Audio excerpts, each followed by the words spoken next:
In today's video, I'm going to teach you how to make a line graph in Excel 2026. Step by step.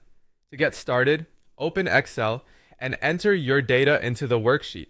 Make sure your information is organized clearly into two columns and include headers at the top of each column. For example, you might have one column for months and another for sales.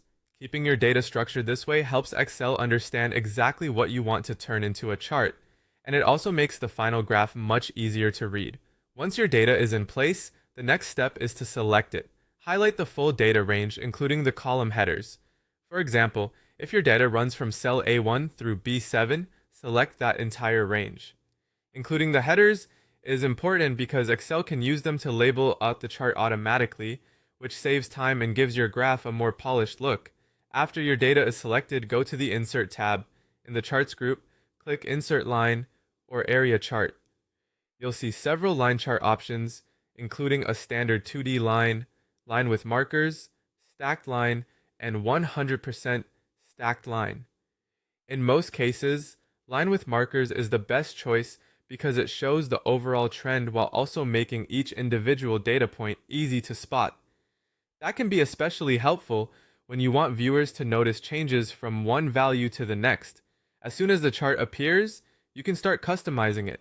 Click the chart title if you want to rename it to something more descriptive. You can also use the Chart Elements button, which appears as a plus sign next to the chart, to add or remove items like axis titles, data labels, grid lines, and the legend.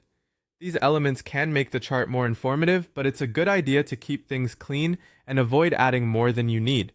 If you want to change the overall appearance, open the Chart Design tab and try different colors or chart styles until you find one that fits your presentation.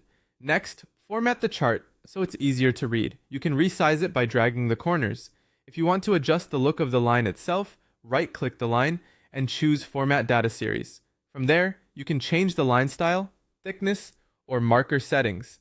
You can also right-click the axes to format the scale, number style, or labels, which is useful if your data needs clearer spacing or formatting.